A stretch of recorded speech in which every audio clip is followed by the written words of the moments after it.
یہ جو ہے اپنی ہمدردیاں ان کے ساتھ ہوں، بلکہ اللہ تعالیٰ سے معافی مانگیں کہ ہم نے اپنے اوپر کیسے لوگوں کو مسلط کر رکھا ہے۔ اب جیسے کہ مولانا نے آپ کے سامنے پہلے اعلان کیا ہے کہ انشاءاللہ 13 مارچ کو جو اگلا اجتماع ہے وہ تحریک اسلامی کا سالانہ اجتماع ہے۔ جو حضرات جہاں پہلے بھی تشریف لاتے ہیں ان کو تو علم ہے، لیکن جو نہیں آتے ہیں ان کو بھی معلوم ہونا چاہیے کہ 13 مارچ کو سالانہ اجتماع ہوگا تحریک اسلامی کا۔ اس میں حکیم سرف صاحب امیر تحریک اسلامی اور حکیم عبدالوحید صاحب امیر صوبہ پنجاب تحریک اسلامی اور جناب حکیم حفیظ الرحمان احسن صاحب ایڈیٹر رسالہ سیارہ وہ نائب امیر ہیں، وہ بھی تشریف لائیں گے۔ تو آپ حضرات سے یہ گزارش ہے کہ آپ صرف خود شریک نہ ہوں بلکہ اپنے اور دوستوں کو، ملنے والوں کو جہاں تک بھی ہو سکے، جس حد تک بھی ہو سکے زیادہ سے زیادہ لوگوں کو اس میں شرکت کے لیے آمادہ کریں۔ آپ کو معلوم ہے کہ یہ اجتماع جو ہمارا 14 دن کا ہوتا ہے، یہ اس کے جو کچھ ہوتا ہے وہ آپ کے سامنے ہے۔ کتنی ایک اچھا اللہ تعالیٰ نے ہمیں مہیا کیا کہ 14 دن کے بعد اسی یہاں مل کے بیٹھتے ہیں اور اللہ اور رسول کی باتیں سنتے ہیں۔ یہ تو اب ہماری قسمت ہے اور ہماری ہمت ہے کہ ہم کس حد تک ان پر عمل کریں، لیکن ایک ہمیں ماحول تو پیدا مل جاتا ہے جو اس سے ہمارے دل میں تقویت پہنچتی ہے کہ ہم کوئی اکیلے مسافر نہیں ہیں اس راستے پر چلنے والے، ہم ایک قافلہ ہیں، گروہ ہیں۔ وہ قافلہ بڑا ہے یا چھوٹا ہے، اور یہاں خلوص نیت کے ساتھ یہاں سے کوئی ریوڑیاں نہیں بڑھتی ہیں یا کوئی مٹھائی نہیں بڑھتی ہے کہ کوئی اس کے لیے آیا اور نہیں، صرف ایک اللہ کے اور اس کے رسول کا کلام اور اس کی جو ہے تعلیمات ان کو سننے کے لیے ہم یہاں آتے ہیں۔ دوسری گزارش میری یہ ہے کہ یہ جو اجتماع ہوتا ہے ہمارا 14 دن کا، ایک حصہ وہ ہوتا ہے، اس کے 2 حصے ہیں۔ ایک حصہ وہ ہوتا ہے جس میں کہ درس قرآن سے شروع ہوتا ہے، جس میں مولانا محمد اسحاق صاحب درس قرآن مجید آپ کے سامنے دیتے ہیں۔ ایک حصہ آدھا گھنٹے کا اس سے پہلے ہوتا ہے، جس میں ہم عام طور پر مولانا مودودی رحمۃ اللہ علیہ کی کوئی کتاب جو ہے اس میں سے کچھ حصہ پڑھ کے سناتے ہیں، اور اس پہ پھر مولانا یا دوسرے لوگ اس میں شریک ہوتے ہیں۔ وہ بھی آپ یہ سمجھ لیں کہ اسی قدر نفع بخش انشاءاللہ ہے جس قدر کہ آپ دوسرے میں آتے ہیں، کیونکہ وہاں بھی سوائے اس کے کہ خدا اور رسول کی تعلیمات کے سوائے کوئی دوسری بات نہیں ہوتی ہے۔ اس میں بڑا فائدہ بلکہ اس دوسرے ایک لحاظ سے یہ ہے کہ وہاں جو بات ہے وہ اور کہیں ہمیں ہفتہ بھر سننے کو نہیں ملتی ہے عام طور پر۔ اس میں اسلام کو ایسے طریقے سے پیش کیا جاتا ہے جو آج کی ضرورت ہے۔ آج ہمارا ذہن جو ہے اس میں شکوک کے کانٹے ہیں، اس میں مسرتوں کے کانٹے بوئے جاتے ہیں، اس میں ہمیں سبق پڑھایا جاتا ہے کہ نیا ہے، پرانا ہے، روشن خیال ہے، تاریخ خیال ہے، یہ ہے وہ ہے۔ وہاں یہ ہے کہ اللہ اور اس کے رسول کی تعلیمات کو، اس میں یہ مولانا مودودی کی تحریر کا کمال یہ ہے کہ وہ آج کی زبان میں بہترین ادب میں اللہ اور رسول کی تعلیمات کو ایسی زبان میں ادا کرتے ہیں اور ایسے دلائل کے ساتھ ادا کرتے ہیں۔ کوئی بڑے سے بڑا منکر جو ہے وہ اس سے اتفاق کرے یا نہ کرے، ان سے جو ہے ان کو رد نہیں کر سکتا ان کی دلیل کو جو ہے۔ تو وہ چیزیں جو ہیں وہ اس کے لیے بھی آپ ہفتہ وار یہ 14 روزہ اجتماع جو ہوتا ہے اس میں تشریف لایا کریں، اس میں حاصل ہوا کریں۔ اس میں ہر شخص کو یہ بھی موقع ہوتا ہے کہ جو سوالات ان چیزوں کے سننے سے کسی کے خیال میں کوئی پیدا ہوں وہ پیش کر کے ان کو پھر بحث ہوتی ہے، مولانا خود ان کے پھر جواب بھی دیتے ہیں، سب کچھ ہوتا ہے۔ تو یہ ہے کہ یہ اب دیکھ رہے ہیں کہ اس وقت جو کچھ ہے وہ سیلاب جو ہے وہ ہمارے گھروں میں داخل ہو گیا ہے۔ اب سیلاب کہیں دور نہیں ہے کہ وہ آئے گا اتنے میں ہم کوئی سامان اٹھا کے کہیں اور پہنچ جائیں گے، یہ نہیں بات۔ اب ہماری یہ کوئی گنجائش نہیں ہے کہ ہم سامان اٹھا کے کہیں اور پہنچ جائیں۔ جو سیلاب ہے اب ہمارے گھر میں پہنچ چکا ہے، اس لیے ہمیں اپنے گھروں کو اور اپنے ماحول کو، اپنے پڑوس کو اس سیلاب کی زد سے بچانا چاہیے، جو فحاشی کا سیلاب ہے، جو خیانت کا سیلاب ہے، جو بدجانتی کا سیلاب ہے، جو اللہ اور رسول کی تعلیمات سے بغاوت کا سیلاب ہے۔ اللہ تعالیٰ ہمیں توفیق دے کہ ہم نیکی بھی کریں۔ ابھی تو دعا سے پہلے اگر کسی دوست کے ذہن میں کوئی سوال ہو تو کر لیں۔ باقی جو حکیم صاحب نے بات بیان کی وہ تو ساری باتیں آپ کے علم میں، کیا تماشا بن گیا۔ دین تو دین رہا، دنیاوی قانون کا بھی ٹھٹھا اڑایا جا رہا کہ ایک مقدمہ ہے ابھی عدالت میں جانا، اس کے بارے میں پہلے ہی اعلان ہو رہے ہیں صدر مملکت کی طرف سے کہ میں دعوے سے کہتا ہوں کہ وہ بے گناہ۔ اب ایک justice retired of supreme court کے ان کا بیان تھا، انہوں نے کہا اب کہاں چالان پیش ہوگا اور کون سی عدالت کو فیصلہ دے گی، فیصلہ تو ہو گیا، اب سارا معاملہ ختم، نہ کوئی کیس بنے گا نہ۔ تو ظلم کی انتہا ہے، بالکل ظلم کی ملک آئے اس ارادے سے، اسی لایا گیا، لائے اس نیت سے گیا کہ اس ملک کو برباد کر دو، انڈیا کے ساتھ مل دو، سرحدیں ختم کرو۔ کیا ہو رہا؟ وہ ایک عورت بدماش ہو گئی، وہاں انہیں بوسے دیے ہیں، فلم میں وہ بھی بیان دے رہی کہ کیا بگڑ گیا اگر میں بوسے دے کر ہی صلح کرا دوں اور یہ مل جائیں گے آپس میں ہندوستان پاکستان۔ حد ہو گیا، فتح کر رہے ہیں کشمیر کو، اور وہ آدمی میرے بوسہ دینے سے اور چمیاں دینے سے کیا بگڑ گیا، اس کا بھی بیان ہے، وہ بھی اسی کی توبہ توبہ۔ یہ دیکھ رہے ہیں کدھر لے جا رہے ہیں۔ اب وہ عدل و انصاف کہاں گیا جو اللہ کے دین نے ہمیں بتایا، جو ہمیں کتابوں میں ملا کہ مصر میں دوڑ ہوئی، گورنر مصر تھے، فاتح تھے حضرت عمرو بن العاص رضی، ان کا بچہ بھی تھا دوڑ میں شریک، تو ایک دوسرا آدمی بھی تھا، اس کا گھوڑا آگے نکل رہا تھا، اس نے محمد نے گورنر کے بچے نے چابک مار دیا اس کے گھوڑے کو کہ میں جیتوں یہ ہار جائے، تو اس پر جھگڑا ہو گیا۔ تو مقدمہ آیا جب حضرت عمرو بن العاص کے پاس، اس نے کہا آپ کے بچے نے خواہ مخواہ میرے گھوڑے کو بھی روکا اور میرے بھی چابک مارا، تو بجائے بدلہ لینے کے آپ نے نا اس کو ٹال دیا، کوئی بات نہ سے وہ مدینہ منورہ پہنچ گیا۔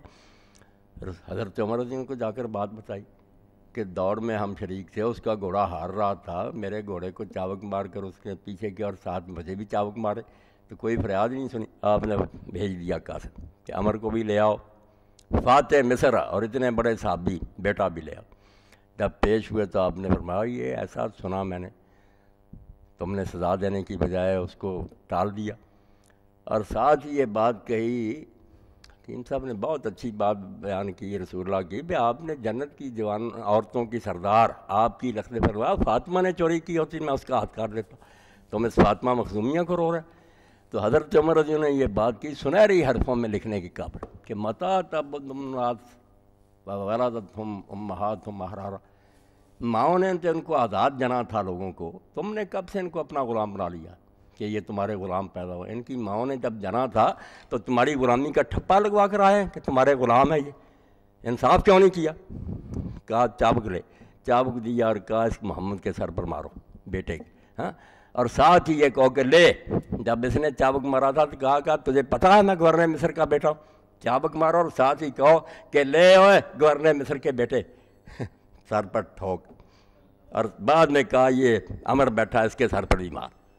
تو اس نے کہا نہیں حضرت میرا انصاف ہو گیا، اب میں کیوں ان سے فرمایا تیری مرضی ہے، ورنہ میں چاہتا ہوں کہ ان کے سر پر بھی ایک دو پڑ جاتی نا تو ان کا دماغ درست ہو جاتا کہ اسلام میں یہ گورنر حاکم کوئی چیز نہیں، یہ نوکر ہیں جو کام کے لیے آگے بٹھائے ہوئے ہیں، یہ لوگوں کے مالک نہیں ہیں کہ ان کے ساتھ جو جی چاہے کریں۔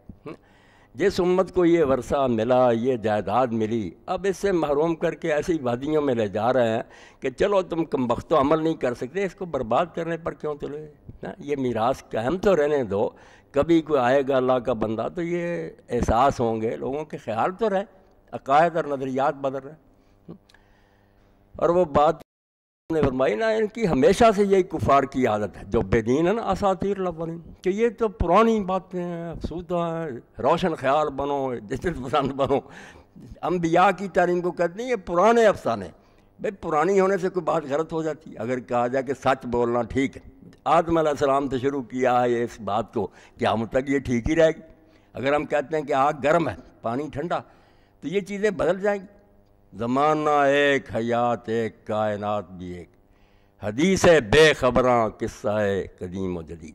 بیوقوف کہتے ہیں یہ پرانی ہے، یہ نئی پرانی چیزیں دنیا کی ہوتی ہیں، جو اقدار ہیں، ویلیوز ہیں، اصول ہیں، وہ بھی کبھی نئے پرانے ہوتے ہیں۔ سچ ہمیشہ اچھا ہے، جھوٹ برا ہے، انصاف نیکی ہے، ظلم برائی ہے، یہ چیزیں بدلتی نہیں۔ جو ان کو بھی بدلنے پر تل جاتے ہیں نا، وہ تو دنیا کو ایک تماشا بنا دیتے ہیں، کوئی قانون ہی نہیں، کوئی اصول نہیں۔ گئے گزرے زمانے میں بھی دین کا جو اثر تھا وہ علامہ اقبال فرماتے ہیں، دیکھا آپ نے سطوت آئین پیغمبر نگر، اللہ کے رسول کے دین کا روب دیکھ، یافت مورے بر سلیمان ظفر، ایک کیڑی سلیمان پر فتح پا گئی۔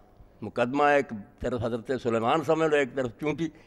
کیا تھا معاملہ کہ سلطان مراد ترکی کا، سلطنت عثمانیہ کا بہت جابر سلطان تھا، تو مسجد تعمیر کرائی، دیکھنے گیا، پسند نہیں آئی، بادشاہ کی طبیعت مطلق العنانی جو تھی، معمار سے کہا ہاتھ نکال، اس نے ہاتھ نکالا، کاٹ دیا۔ اس بیچارے کو یہی سوجی، وہ قاضی کے پاس چلا گیا، شرعی عدالت میں قاضی بیٹھا، گئے گزرے زمانے میں بھی اس نے جا کر کہا میرے ساتھ سلطان نے یہ کیا۔ قاضی نے پروانہ جاری کر دیا کہ عدالت میں پیش ہو۔ اب یہ یورپ بھی کہتا ہم نے مساوات اور آزادی دنیا کو دے دی، وہ ابوالکلام ٹھیک کہتے، کہاں ہے آزادی؟ اب بھی بادشاہ مستثنیٰ عدالت میں نہیں حاضر ہوگا، پارلیمنٹ کہہ دیتی ہے کوئی عدالت نہیں اس کو بتا سکتی، صدر پر کوئی مقدمہ، کہاں ہے وہ حریت راضی؟ وہ اسلام تھا جہاں حضرت عمر پیش ہوتے تھے۔ جب وہ بلایا رنگ شاز ہے سے قرآن پڑھی، جب پروانہ سنا تو بادشاہ کا رنگ قرآن کے رعب سے اڑ گیا۔ اس نے کہا اب تو قیامت آ گئی، ہاتھ کٹ جائے گا، قرآن نہیں چھوڑے گا۔ پیش ہو گیا، قاضی نے پوچھا کہ یہ ہاتھ کٹا ہے اس کا، یہ مظلوم میرے سامنے کھڑا ہے۔ اس نے کہا ہاں میں نے کاٹ دیا۔ اس نے کہا پھر بادشاہ کا خون جو ہے نا، خون شاہ رنگی طرح معمار نے، معمار کے خون سے آپ کا خون جو زیادہ سرخ نہیں ہے، نکالو ہاتھ۔ قرآن کہتا وَلَكُمْ فِي الْقِصَاصِ حَیَاتٌ، دنیا اسی وقت تک آرام سے رہ سکتی جب تو بدلہ لیا جائے، نکالو ہاتھ۔ نکال دیا ہاتھ، بے بس ہو کر۔ اتنا بڑا سلطان، پوری مسلمان دنیا اس کے تابع، اس وقت رحم آ گیا، معمار کو رحم آ گیا۔ اس نے کہا قاضی صاحب میرا انصاف ہو گیا، میں ہاتھ نہیں کٹوانا چاہتا۔ قاضی نے کہا یہ بھائی آپ کی مرضی ہے، آپ اگر چاہتے ہیں بغیر کسی جبر و اکراه کے تو میں مانتا ہوں قرآن نے آپ کو حق دیا، ورنہ یہاں شاہ مراد کا کوئی لحاظ نہیں ہوگا، یہ نہیں دیکھا جائے گا کہ شاہ مراد کا آتا ہے کاٹ دوں گا۔ اس پر وہ پھر اقبال رحمۃ اللہ علیہ نے کہا کہ ستوت آئین پیغمبر نگر، محمد مصطفیٰ صلی اللہ علیہ وسلم کے قانون کا روب دیکھ، یافت مورے بر سلیمان۔ وہ بیچارہ کیا تھا؟ چونٹی تھا، یہ سلیمان تھا وقت کا، مگر بے بس ہو گیا قانون۔ مگر یہ ظالم بالکل یہ ساری اقدار اصول برباد کر دینا چاہتے ہیں، مگر کامیاب نہیں ہوں گے انشاءاللہ۔ اللہ اپنے دین کا محافظ، اللہ کے رسول نے کہا کہ جب تک دجال کو قتل کرنے کے لیے عیسیٰ ابن مریم نہیں نہ آتے علیہ السلام، اس وقت تک کوئی نہ کوئی گروہ کسی نہ کسی ملک میں رہے گا، لوگ ان سے لڑائیاں کرتے رہیں گے مگر ان کا بگاڑ کچھ نہیں سکیں گے۔ وہ دین کا جھنڈا جو نا اس کو سرنگوں نہیں ہونے دیں گے، لے کر چلے آئیں۔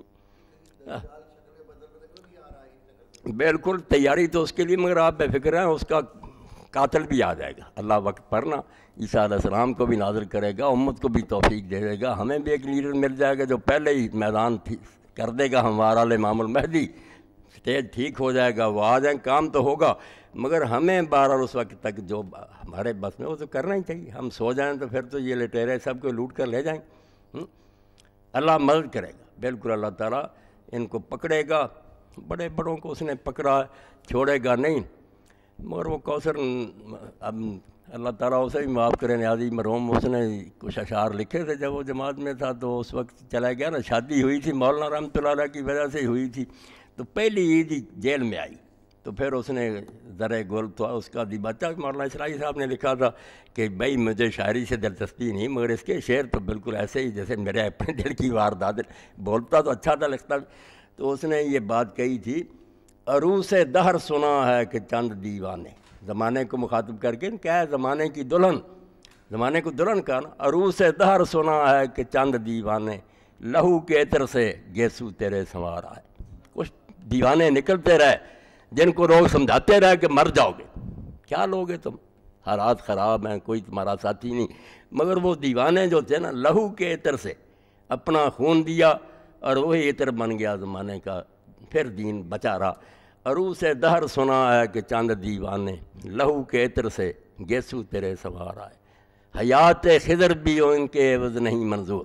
ہاں، حضرت خضر کی عمر بھی مل جائے، وہ نہیں، ہم نہیں سودا کرے، حیات خضر بھی ان کے عوض نہیں منظور، وہ چند روز جو زندہ میں ہم گزار آئے۔ دین کے لیے قید میں گئے، کوئی چوری نہیں کی تھی، کوئی ڈاکہ نہیں ڈالا، دین کے لیے ان لوگوں نے بند کر دیا۔ باقی بات تو یہی ہے کہ دین کے راستے میں آدمی کو کانٹا بھی چپ جائے، اللہ اس کی بڑی قدر کرے گا کہ میرے دین کے لیے اس غریب کو ستایا گیا، ورنہ لوگ بدماش جاتے ہیں جیلوں میں۔ اب وہ کتاب جو آئی اگر آپ تک نہیں پہنچی، اب تو مجھے پتہ چلا کہ وہ 1000 کی بھی نہیں مل رہی، بالکل بلیک ہو گئی۔ ہاں میں باغی ہوں، جاوید ہاشمی نے جو لکھی ہے وہ پڑھنے کے قابل ہے۔ اللہ نے اس کو بھی صلاحیت دی ہے لکھنے کی، اور اس نے بالکل سید مودودی کا شروع میں کہا کہ میرا خاندان بھی پیروں کا تھا، مگر میں پڑھتا تھا، روکتے تھے، مگر اس کی روشن ضمیر کی مرشد کی باتوں نے ہمیں ایک اور ہی رنگ دی، ہمارے اندر وہ چیزیں سما گئیں، ہم جہاں بھی ہیں وہ اثر ہم سے جاتا نہیں۔ تو بہت عمدہ کتاب اس نے نا، ہاں میں باغی ہوں، اس نے کہا وہ معاشرہ جس میں بیوروکریسی اور فوج اور جاگیردار تھا، ان کے باغی نہیں بننا تو پھر اسلام کہاں ہے؟ ان کے خلاف جہاں تک ہمارے اندر کوئی جان ہے ہم بالکل بغاوت کریں گے اور ان کا مقابلہ کریں گے، بے شک کچلے جائیں۔ پڑھنے کے قابل بہت عمدہ کتاب اس نے نا لکھ دی، اللہ تعالیٰ مدد فرمائے، استقامت دے۔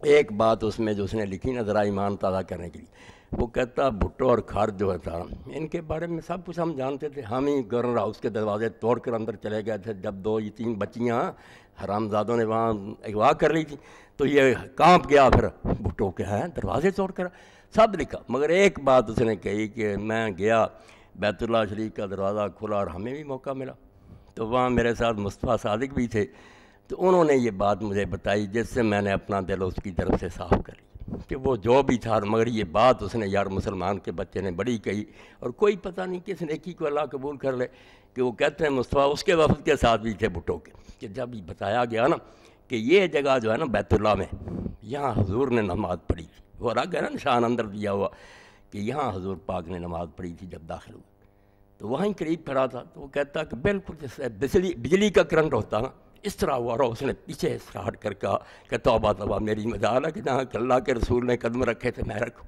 میں اس کے قائل ہوں، میرے جیسا گندا بندہ اور رسولہ کی جگہ پر میں کھڑا ہوں۔ تو اس پر اس نے فکرہ لکھا کہ میرے دل میں اس کے خلاف جو میل تھا نا وہ سب شراب تھا، میں نے دور کر دیا، یار معاملہ اللہ کے حوالے کرو، پتہ نہیں کس بات پر وہ خوش ہو جائے۔ اس نے بالکل عاجزی سے کہا کہ یار رسول اللہ کے کھڑے ہونے کی جگہ پر کھڑے ہونے کے میں قابل ہوں، کہاں اللہ کے رسول، کہاں میرے جیسا گندا اور گناہ گار۔ تو کتاب آپ ضرور وہ حاصل کریں، پڑھنے کے قابل، ایمانی جذبات تازہ کرنے کے لیے اس میں بڑا مواد ہے۔ اللہ تعالیٰ ایسے لوگوں کو استقامت دے، ہم تو کمزور ہیں، چلو جیلوں میں جاتے ہیں، للکارتے ہیں ظالموں کو، اللہ مدد کرنے والا۔ اللہم صلی علی سیدنا و نبینا محمد وعلی آلہ وصحبہ وبارک وسلم۔ اللہم انصر الاسلام والمسلمین واخذل الکفرۃ والمشرکین۔ اللہم انصر من نصر دین محمد صلی اللہ علیہ وسلم واجعلنا منہم، واخذل من خذل دین محمد صلی اللہ علیہ وسلم ولا تجعلنا منہم۔ ربنا افرغ علینا صبرا وثبت اقدامنا وانصرنا علی القوم الکافرین۔ ربنا لا تجعلنا فتنة للقوم الظالمین ونجنا برحمتک من القوم الکافرین۔ انت ولینا فاغفر لنا وارحمنا وانت خیر الغافرین۔ اللہم استر عوراتنا وآمن روعاتنا۔ اللہم انا نجعلک فی نحورہم ونعوذ بک من شرورہم۔ اللہم منزل الکتاب مجری السحاب سریع الحساب حازم الاحزاب، اللہم اہزمہم وزلزلہم۔ وصلی اللہ تعالی علی خیر خلقہ محمد وآلہ واصحابہ اجمعین۔ اجتماع کو کامیاب بنانے کے لیے بالکل کوششیں تھے کہ ماسٹر اس کے بارے میں کچھ وہ چھپوائیں ہی نہیں۔